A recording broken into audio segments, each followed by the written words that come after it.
The gavel falls. The courtroom air hung heavy, thick with an invisible weight that pressed against every chest and squeezed every breath. Judge Malcolm Whittaker sat behind the grand mahogany bench, his fingers steepled in front of him, trying to maintain the stoic expression that had been his trademark for over 20 years. The morning light slanted through the towering windows, striping the floor with bars of gold and shadow. Everything about the room was familiar. The polished oak railings, the faint scent of floor wax, the dull creak of the ancient benches. But today, it all felt alien, as if the courtroom itself were holding its breath. Before him sat Isaiah and Malachi Freeman, identical 17-year-old twins, dressed in matching navy blue shirts and slacks. Their hands were bound together in cuffs, their wrists resting lightly on the table. From a distance, they looked composed, their dark skin smooth and youthful, but up close, Whittaker could see the tremble in Malachi's fingers, the tight clench of Isaiah's jaw. Their mother, Lorraine Freeman, sat directly behind them, a tattered Bible clasped so tightly in her hands the thin pages crumpled. Her knuckles were the color of chalk, her lips pressed into a bloodless line. Every time the judge glanced her way, he saw her silently mouthing a prayer, words falling over each other like a drowning woman reaching for the surface. "Would the jury foreman please rise?" The bailiff's voice rang out, slicing through the suffocating silence. A balding man in a gray suit stood, his hands visibly trembling, the paper in his grip crinkling under the pressure. His Adam's apple bobbed convulsively, and his eyes flickered toward the twins before settling on the floor. "Has the jury reached a verdict?" "We have, Your Honor." Malcolm swallowed against the dryness in his throat. He already knew the answer. He had known it before the trial even began. He had made sure of it. The foreman's voice cracked as he spoke. "On the charge of first-degree robbery and aggravated assault, we find the defendants, Isaiah Freeman and Malachi Freeman, guilty." The word landed like a gunshot. Gasps rippled through the courtroom. A woman in the back began to weep openly, her cries swallowed quickly by a dozen shushing voices. Lorraine Freeman swayed, her Bible slipping from her hands and thudding softly against the polished floor. Her sons didn't turn to look at her. They remained still, side by side, hands still linked, shoulders touching, the kind of quiet strength that only brothers could share. But it was their faces that would haunt Judge Whittaker for the rest of his life. They didn't cry. They didn't shout. They didn't plead for mercy or scream about the injustice. They simply turned, in perfect synchrony, and looked directly at him. Their eyes, dark, solemn, unblinking, locked with his own. A silent acknowledgement, a knowing stare that pierced straight through the robe, the bench, and every carefully curated lie he'd wrapped himself in over the years. Then together, they spoke. "We forgive you." Whittaker's heart stopped. His breath caught in his throat, his vision tunneling around the twins' faces. His hands gripped the gavel so tightly the polished wood creaked under the strain. Sweat beaded on his brow, sliding down into his collar, burning against his skin like acid. Forgive him. He had destroyed them. He had destroyed their lives to protect his own. The twins' voices echoed inside his skull, filling every crevice with that impossible, unforgivable grace. He expected hatred, expected curses, expected Lorraine Freeman to leap from her seat and scream at him, demand to know why her sons were being shackled like criminals for a crime they hadn't committed. But instead, they gave him mercy. A mercy he hadn't earned. A mercy that stripped him bare in front of the world. The gavel struck wood once, twice, 3 times. The sound rang hollow in his ears. "Order," Whittaker said, though his voice was no longer steady. "Order in the court." The room quieted, but inside his chest, his heart pounded like a war drum. That night, the grandfather clock in his office struck midnight. Judge Whittaker sat alone, a half-empty glass of whiskey trembling in his hand, the bottle glistening beside him. The polished wood walls seemed to lean in around him, suffocating, crowding out the air. certificates, awards, photos with senators and police chiefs hung in orderly rows, monuments to a life carefully constructed. A lie, every inch of it. The twins' words wouldn't leave him. They filled the silence, rising with each heartbeat. We forgive you. He'd done everything to ensure their conviction. A favor for Stephen Chase, a corporate kingmaker who'd spent the last decade stuffing Whittaker's bank accounts and promising him a seat on the appeals court. The Freeman twins had been convenient scapegoats. Two black boys with no wealth, no connections, no powerful friends. Chase needed to show the city's business leaders that no one could touch him, and Whittaker needed to prove his loyalty. Evidence was fabricated, key witnesses coached, exculpatory surveillance footage disappeared into the void. And the jury, hand-picked and softened up, did exactly as instructed. They were guilty because Whittaker had made them guilty. He stood abruptly, the chair scraping against the polished floor. His reflection in the office window was barely recognizable. Pale, sweat-drenched, eyes wide with something like terror. The gavel, the symbol of his authority, sat beside his whiskey glass, and for the first time in his life, it looked like a weapon, or a noose, a marriage in name only. The master bedroom was bathed in dim blue light from the television on the wall. His wife, Cynthia, lounged on the bed, scrolling mindlessly through her tablet. Decades of quiet resentments clung to the air between them, thicker than the silk sheets. "You're pacing again," she said without looking up. "What is it this time?" Whittaker swallowed the acid rising in his throat. "It's nothing." "Lying to me." She glanced up, one perfectly sculpted brow arched. "Or lying to yourself." He turned away, staring out the window at the Atlanta skyline.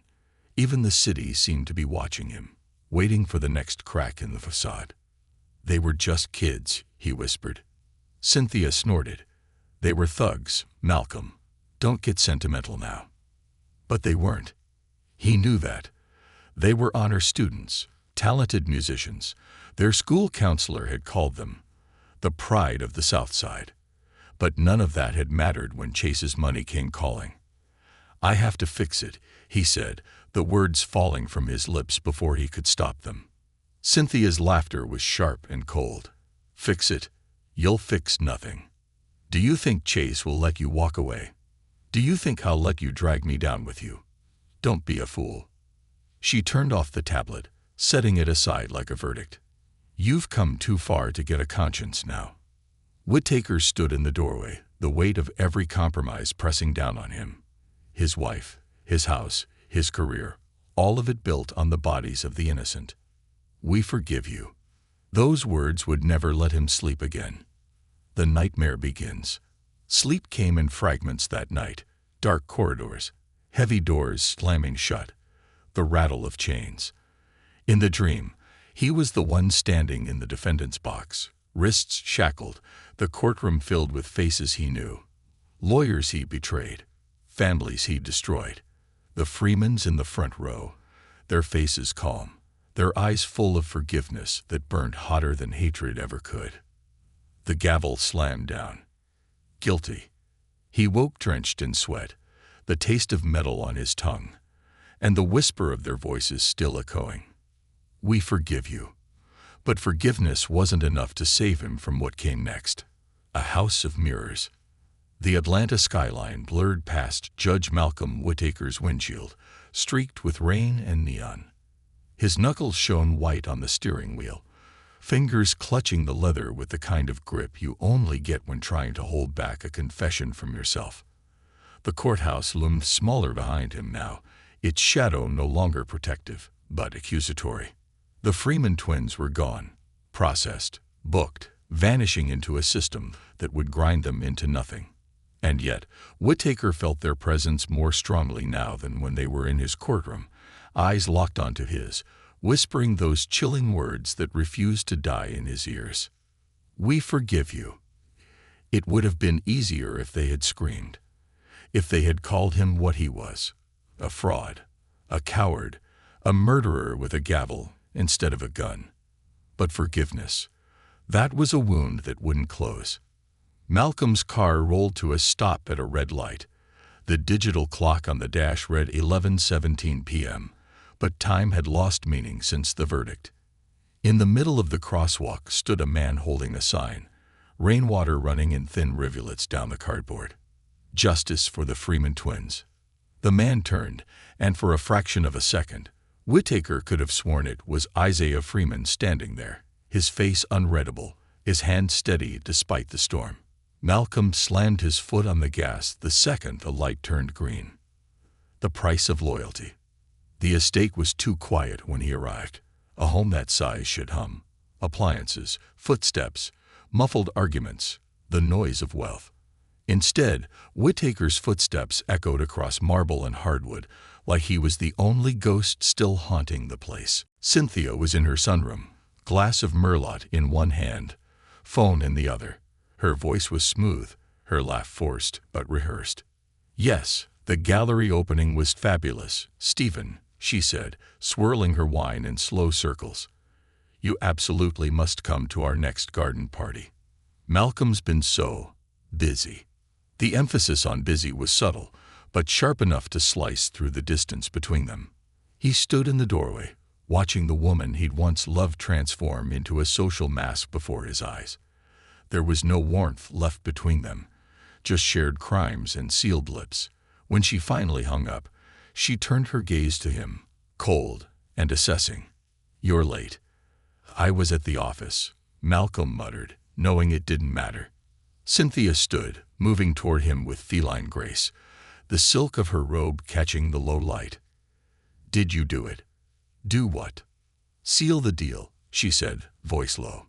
"Chase got what he wanted, right?" Malcolm swallowed the bile rising in his throat. "It's done." Cynthia's smile didn't touch her eyes. "Then we're fine."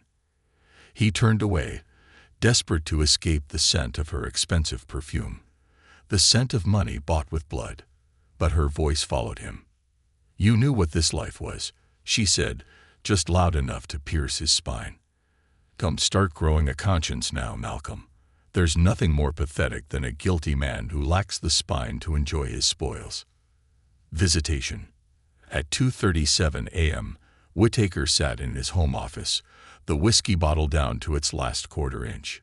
The storm outside battered against the windows, but the storm inside him was far louder. The file lay open on his desk. The Freeman case. Falsified witness statements, surveillance footage doctored to remove the key moments, financial records tying the twins to a crime they never committed.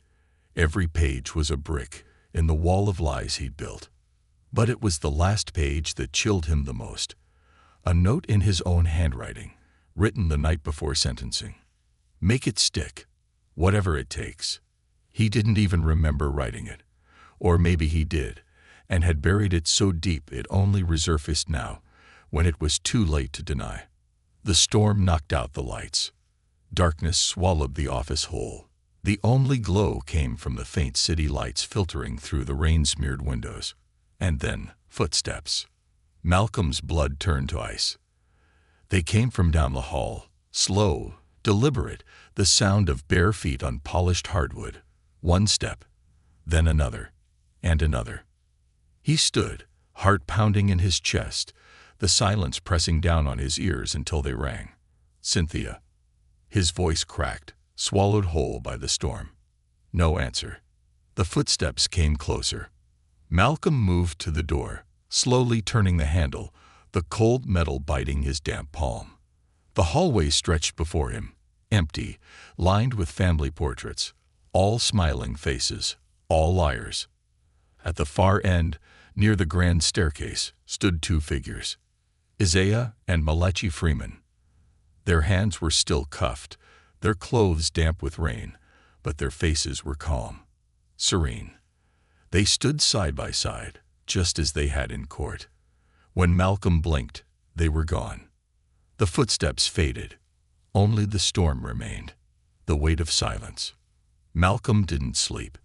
By the time morning broke, the house was awake with the sounds of staff preparing breakfast, Cynthia's voice on another call, the faint scent of fresh coffee threading through the air. The normalcy made him nauseous. He went through the motions: shave, shower, suit. The man in the mirror was a stranger, and the robe he draped over his shoulders felt like a costume. Each step toward the courthouse was heavier than the last. When he arrived, there was already something different about the air. The courthouse buzzed not with routine, but with whispers. He saw it in the way the clerks avoided his gaze, in the way the bailiff stiffened as he passed, in the way Lorraine Freeman sat in the front row of his courtroom, her Bible clasped tightly, her lips moving in prayer, but her eyes locked on him. Everywhere he went, he felt them. Not just the twins, but all of them.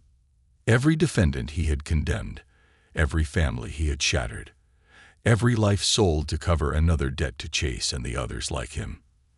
They filled the courtroom in the spaces between the living, a silent congregation of the damned, watching their executioner with hollow eyes, a name in the shadows. At lunch, Malcolm locked his office door and made the call.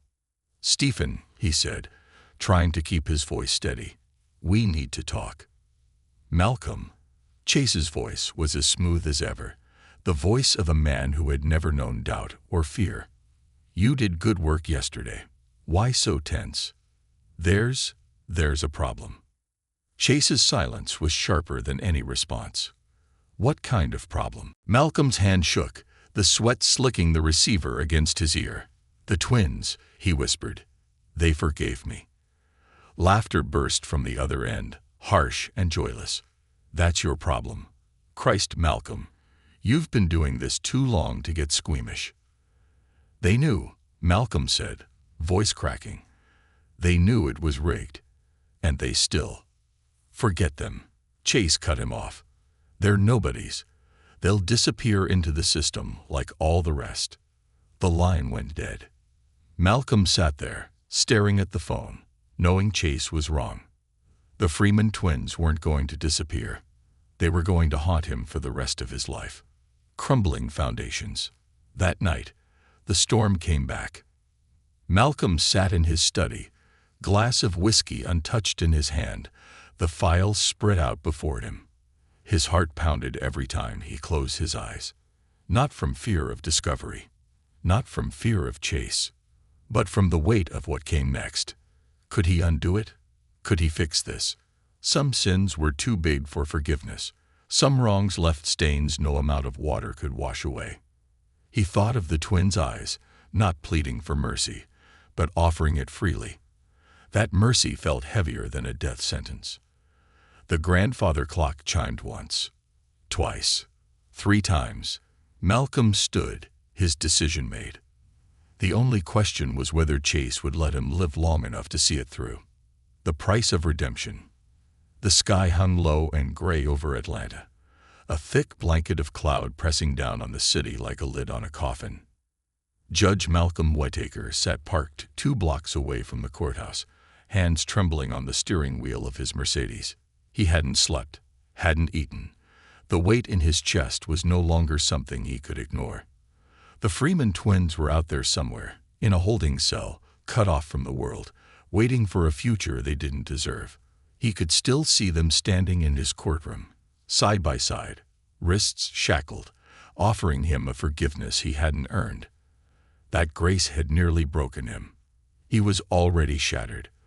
All that remained now was how much damage he was willing to inflict on the men who had made him what he was, and what little soul he could salvage from the wreckage. In the cup holder beside him, his phone vibrated. He ignored it at first, but when it buzzed a second time, a glance showed the name, Stephen Chase. Malcolm's throat constricted. He let it go to voicemail. The machine that owns you. The courthouse, once his fortress, felt alien as he approached. The high marble steps were slick with rain. The great bronze doors seemed heavier than before. Inside, the usual bustle of attorneys, clerks, and officers barely registered. Malcolm kept his head down, eyes on the polished floor. He made his way to his chambers, passing through halls where every face now felt like it was watching him, either knowingly or suspiciously. Were they onto him, or was the guilt staining his perception, painting every glance in shades of accusation? Inside his office, he closed the door, locking it. The silence pressed down, too heavy for the room. His once prized certificates and awards.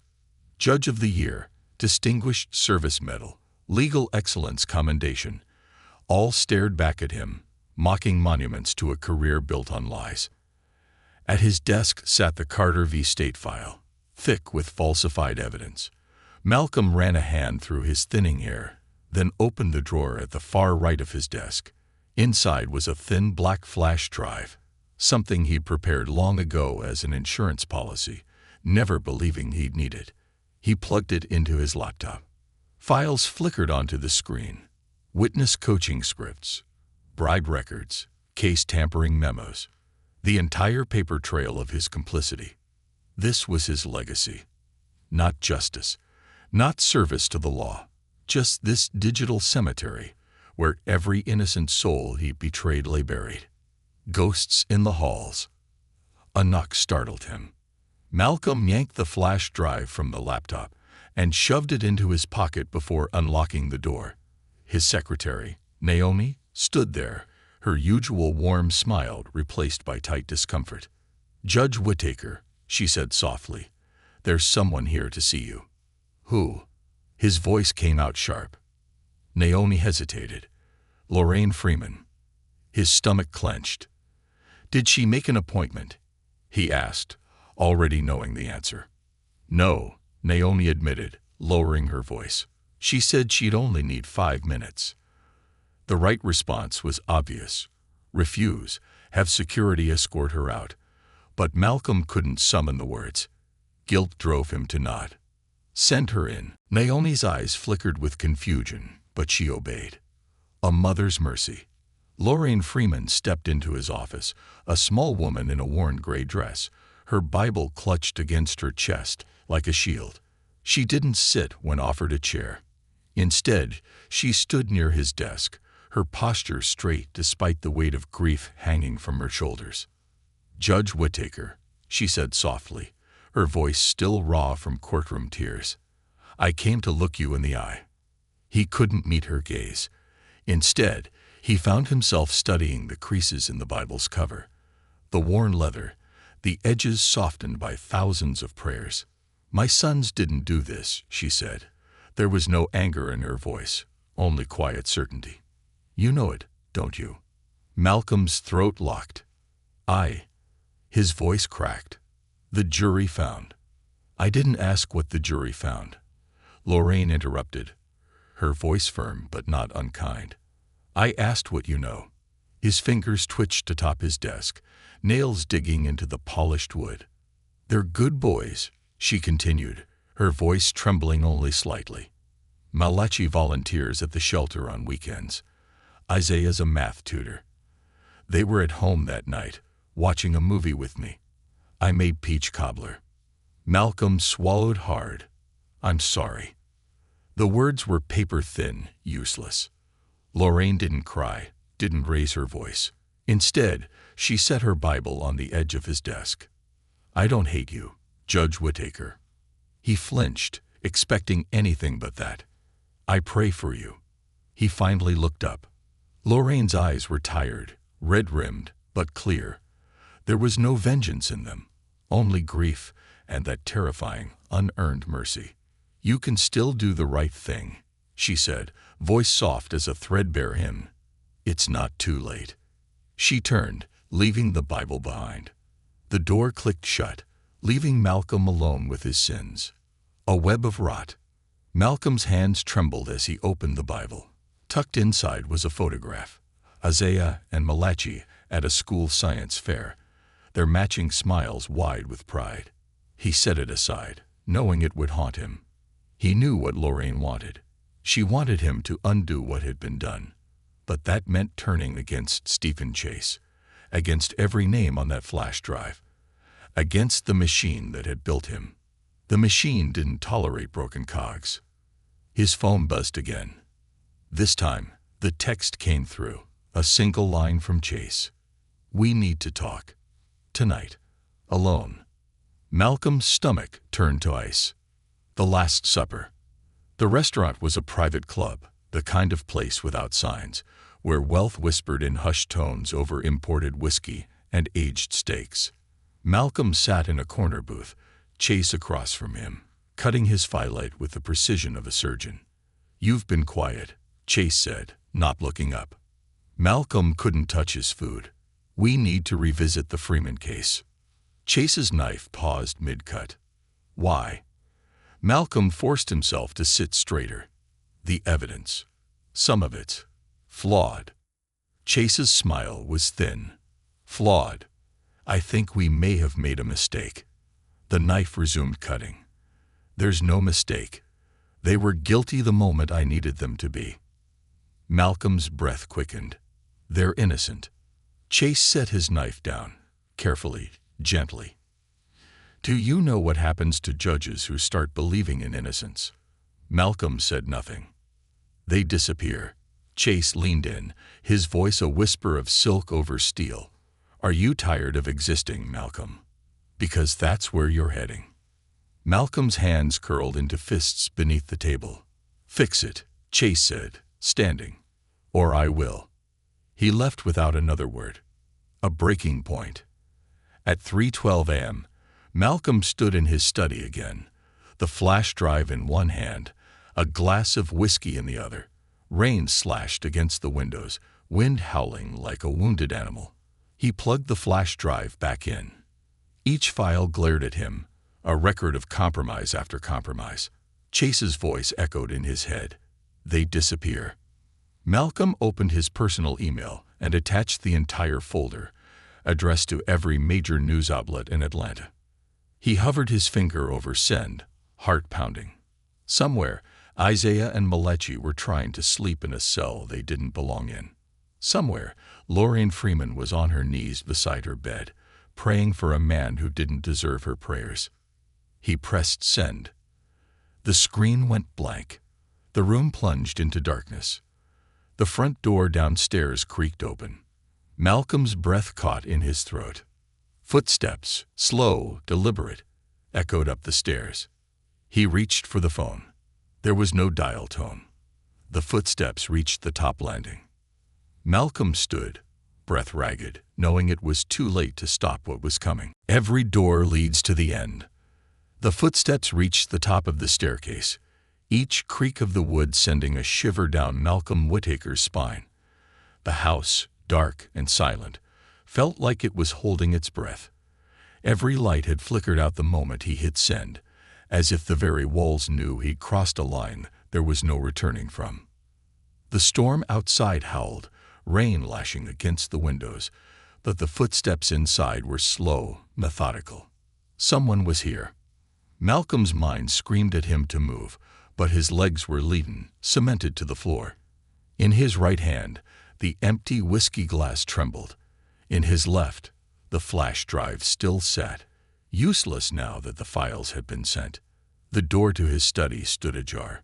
The hallway beyond was a tunnel of shadows, and somewhere at the far end, those footsteps paused. "Who's there?" Malcolm's voice was hoarse, barely rising above a whisper. "Nothing." The silence stretched. Then, the creak of floorboards moving closer. Malcolm stumbled back toward his desk, his hands blindly fumbling through the drawer for the gun he hadn't touched in years, a relic of his early days, back when he believed power was something you could enforce with steel instead of secrets. His fingers closed around the cold grip just as the study door swung open. The hallway was empty. Malcolm stood frozen, the gun trembling in his hand, pointed at nothing but shadows. It was all in his head. The house was old, the storm was strong, and his nerves were shattered. That was all. Except it wasn't, because when Malcolm turned back toward his desk, the Bible Lorraine Freeman had left was gone, and in its place was a folded note, the paper damp at the edges as though someone had brought it in from the rain. Malcolm swallowed hard, fingers trembling as he unfolded the note. "You don't get to repent in silence."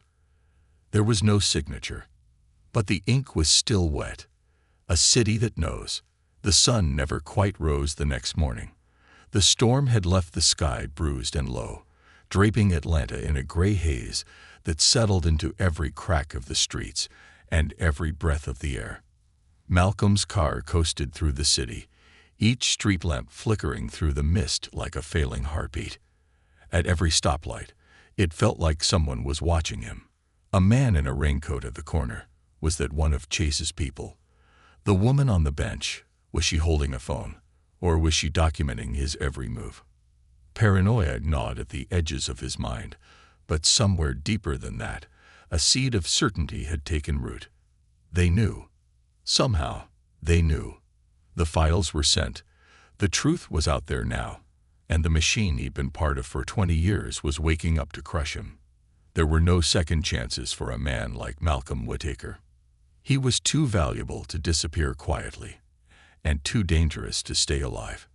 A funeral in disguise. He took the side entrance into the courthouse. His usual parking spot sat empty. Someone had slashed all 4 of his tires in the night. Malcolm had no doubt whose message that was. He'd left the car behind, walking 6 blocks through the drizzle with his collar up and his head down. The hallways felt quieter today. Clerks didn't meet his eyes. Bailiffs stiffened as he passed. He was no longer the towering figure they once respected or feared. Now he was a man drowning, and the courthouse had no lifeboats left to offer. Inside his chambers, his office felt colder than it ever had. The photographs on the walls, his daughter's graduation, his wedding day, award ceremonies, were suddenly grotesque, mementos of a life bought with other people's suffering. He sat at his desk, the chair creaking under his weight, and powered on his computer. The inbox was already filling. Subject: Your CARER is OVER. Subject: Resign in or die. Subject: You are next.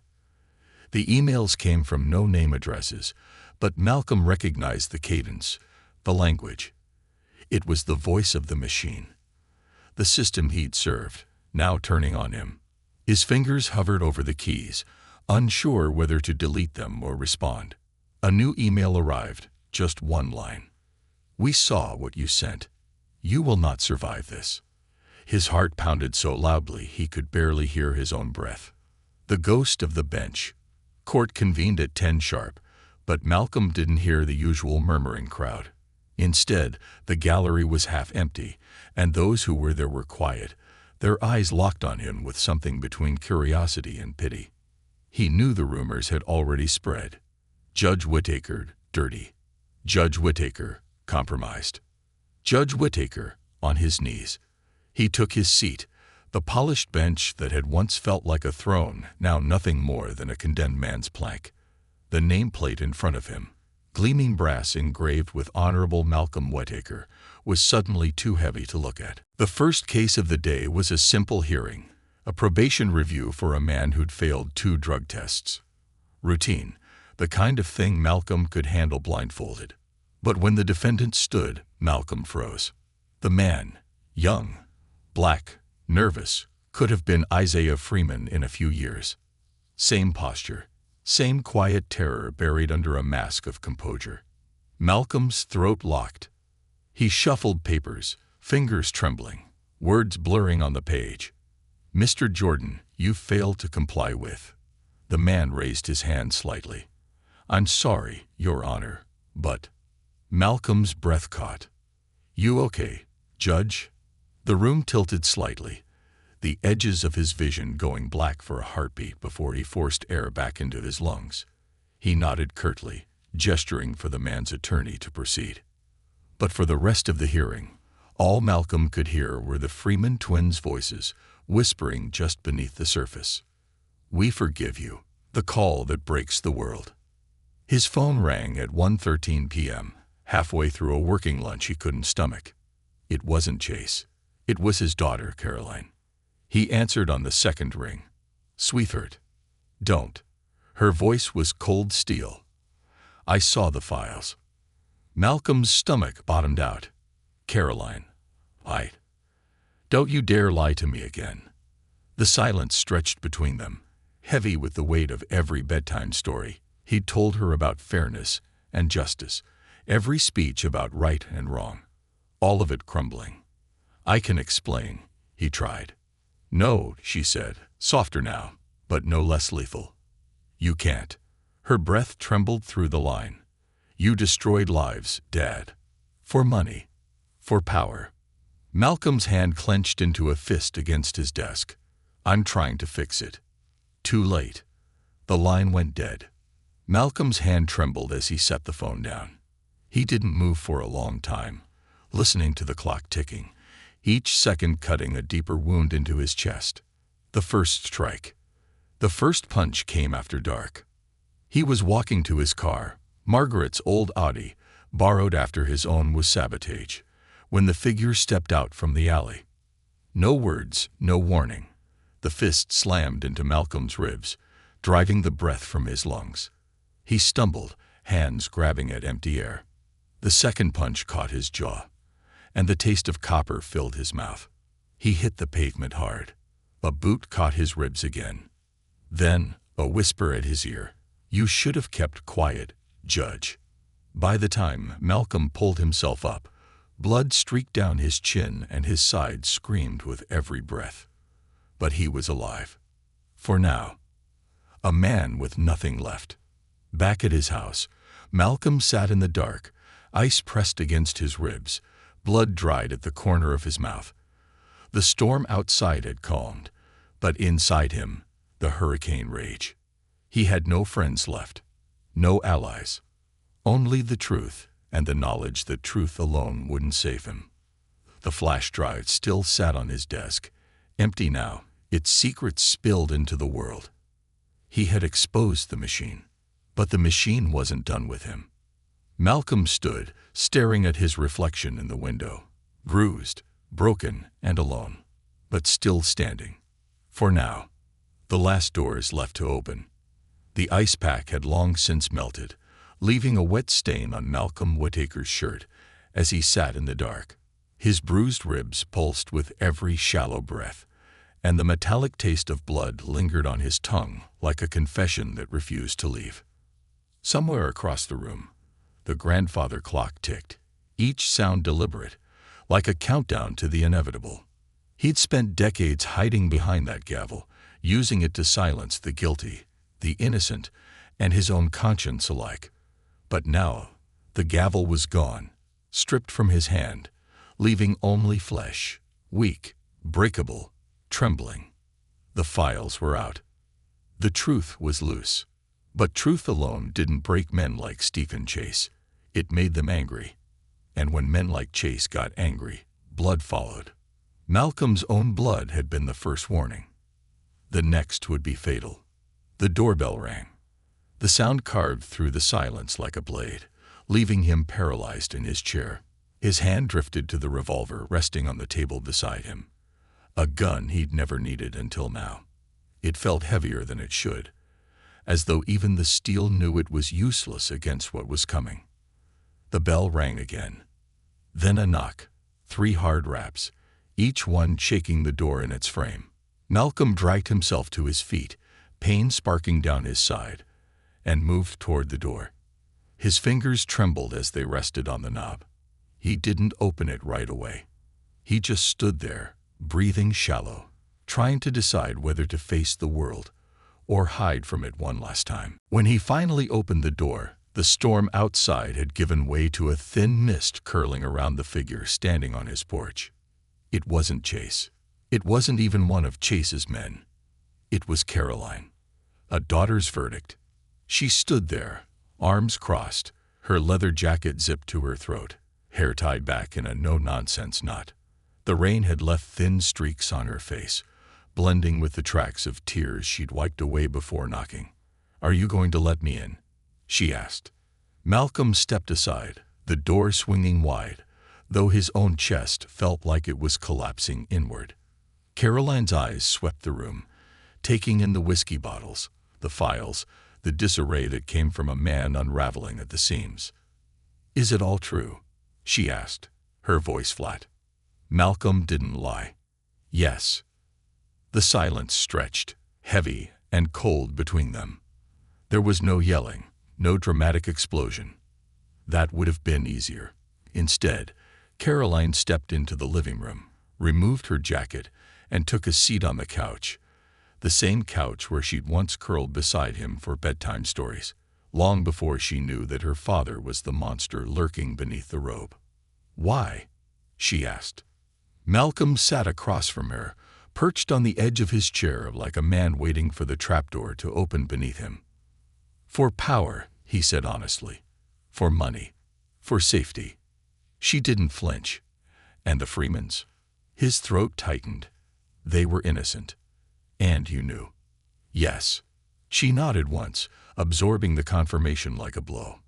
But instead of turning away, she leaned forward, elbows on her knees, her eyes locked on his. "So, what are you going to do about it?" That was the question, wasn't it? The one that haunted every breath. "I already leaked everything I had," he said. "The files. The records. It's all out there." "That's not enough." "I know." She stood, pacing the room. "Chase isn't just going to sit back and let this happen. You put a gun to the head of his entire operation. Do you think the feds are going to protect you? They'll use you, squeeze you for everything you're worth, and then throw you in prison with the people you sentenced." Malcolm didn't argue. She stopped by the window, staring out into the mist-shrouded street. "You've got two choices," she said softly. "Run or fight." He laughed, the sound brittle and broken. "Run where?" "There's nowhere Chase can't reach." "Then fight." "With what?" Caroline turned to face him, her jaw tight with something that might have been anger, or something deeper, something closer to grief. "With the truth." The warning. The second knock came at midnight. Malcolm knew better than to answer the door this time. Instead, he eased back the curtain, just enough to see the sleek black car idling across the street. The headlights were off, but the silhouette inside was unmistakable, one of Chase's men. The kind of guy who didn't bother with names because bodies didn't need identification. The message was clear. Malcolm had crossed the line. The only question now was how much time he had left. The deal with the devil. At dawn, Malcolm made the call. "Agent Barrett," a clipped voice answered. "This is Malcolm Whittaker," he said, his voice dry as sandpaper. "I need to come in." The pause stretched long enough for Malcolm to wonder if the agent was deciding whether it was even worth his time. "Do you have new information?" Barrett asked. "Plenty." "We'll send a car." "No," Malcolm cut in. "I'll come to you." Another pause. "That's not how this works, Judge." "I don't care. I'm not sitting here waiting to get shot in my own house." Barrett sighed. "Fine. 10 Federal Building, West Entrance." Malcolm hung up, knowing he might not live that long. The last drive. Caroline insisted on driving. They left the house in silence, the city still half asleep under the weight of another overcast morning. Malcolm sat in the passenger seat, hands folded in his lap, his suit wrinkled from a night spent in a chair, his face pale under the fluorescent light of the dashboard. "Do you think they'll arrest you today?" Caroline asked. "Probably." "Good." Malcolm almost smiled. Almost. They didn't see the black SUV until it pulled alongside them at a red light. Malcolm's stomach clenched. "Don't look." Caroline's grip tightened on the wheel. The SUV's tinted window rolled down.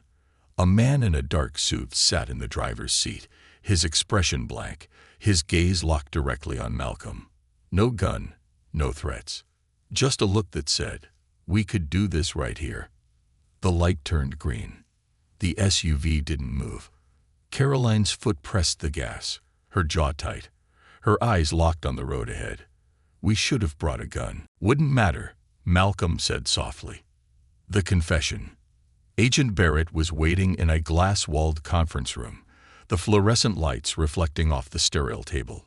Two other agents flanked him, both with legal pads, both with the dead-eyed look of men who had seen this dance before.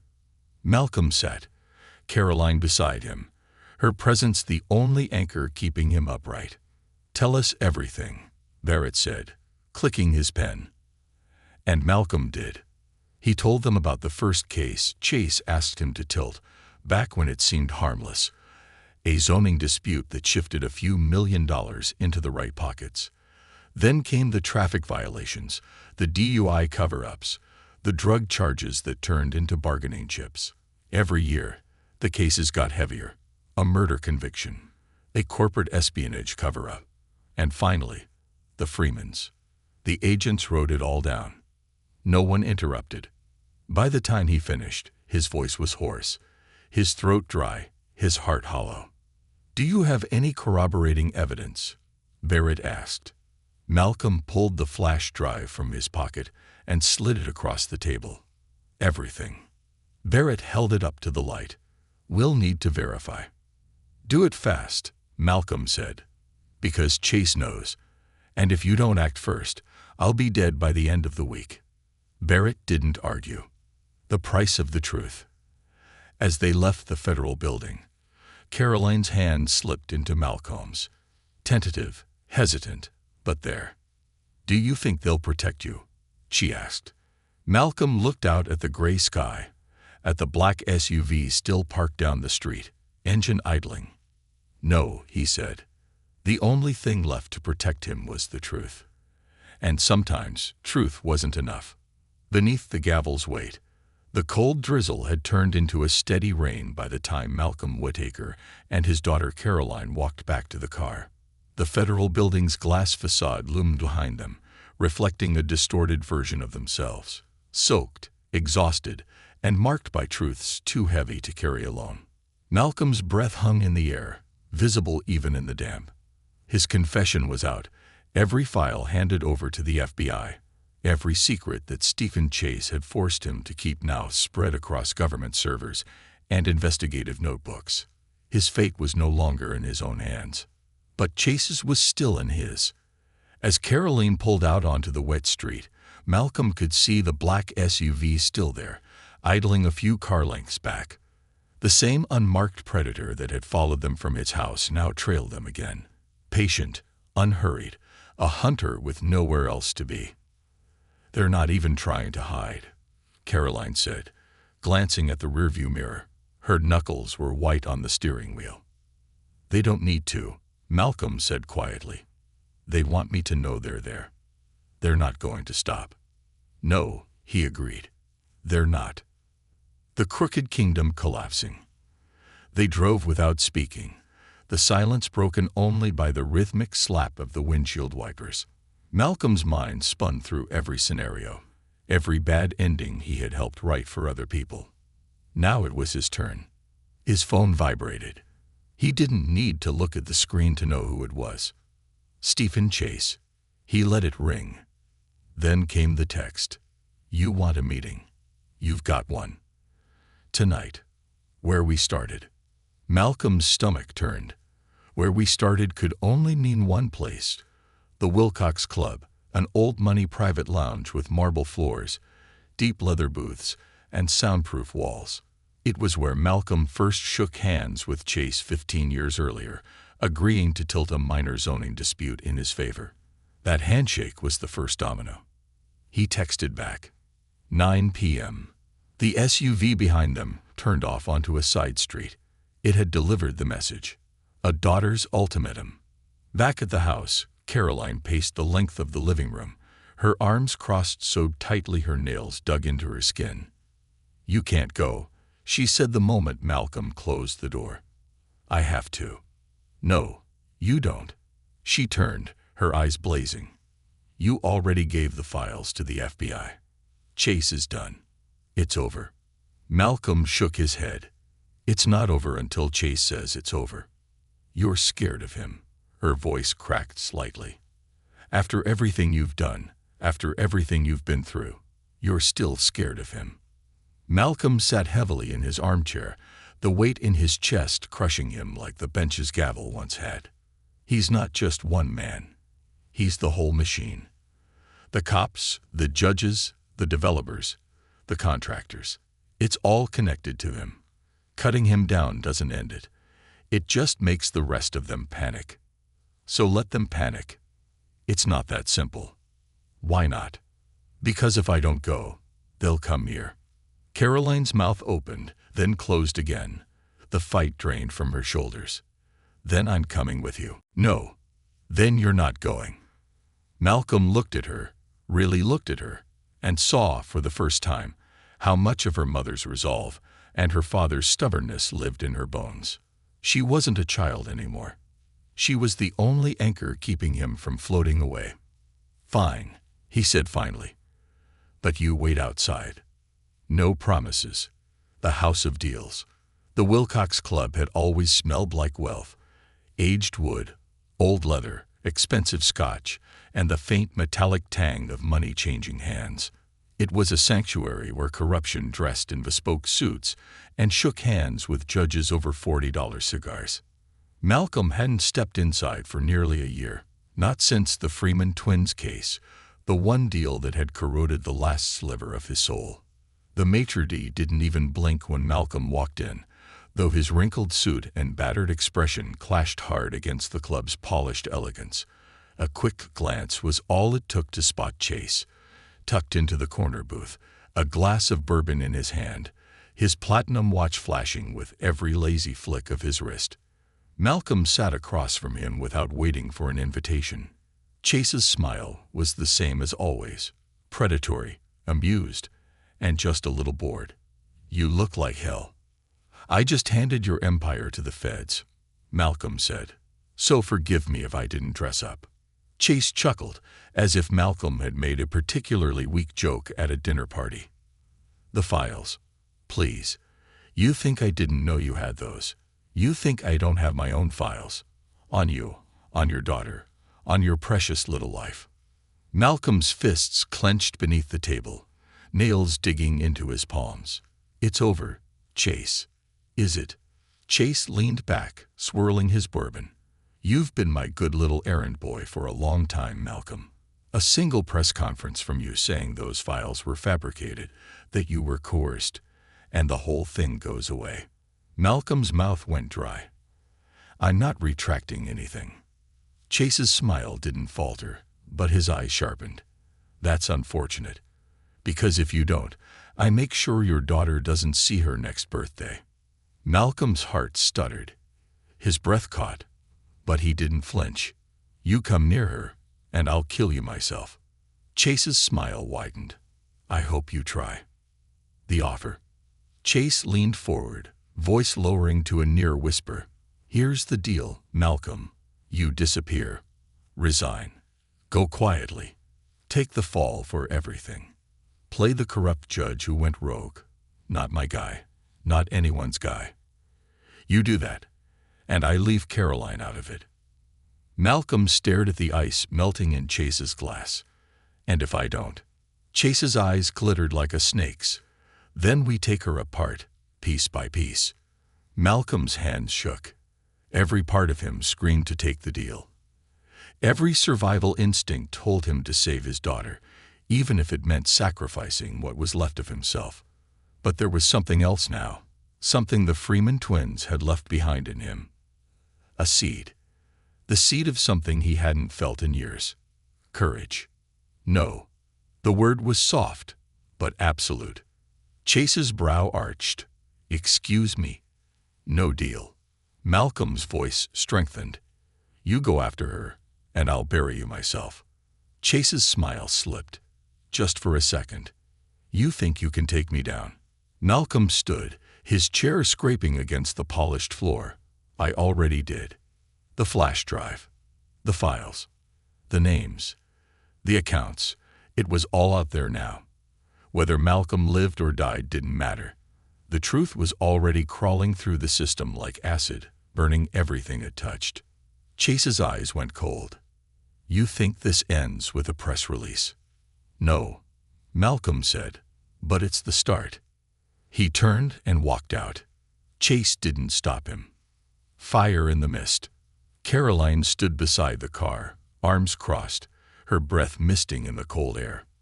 Well, she asked as Malcolm approached. He threatened you. No surprise. I said no. Her eyes softened slightly. Good. They stood in silence, the mist curling around their feet, the weight of everything pressing down. Then, from behind him, the unmistakable thump of an explosion. Malcolm spun just in time to see flames licking up from the far end of the Wilcox Club. Not the building itself, just a single car in the alley. The black SUV. "Message received," Caroline muttered. Malcolm exhaled, a shuddering breath that felt like a first step. For the first time in years, the fear was still there, but so was something else. Hope. The last verdict. As they drove away, Malcolm looked in the rearview mirror. The Wilcox Club shrank into the mist, swallowed by the night. Chase was still out there. The system wasn't clean. But the truth was no longer a secret. For the first time in his life, Malcolm Whitaker had finally passed judgment on himself, and that verdict had set him free.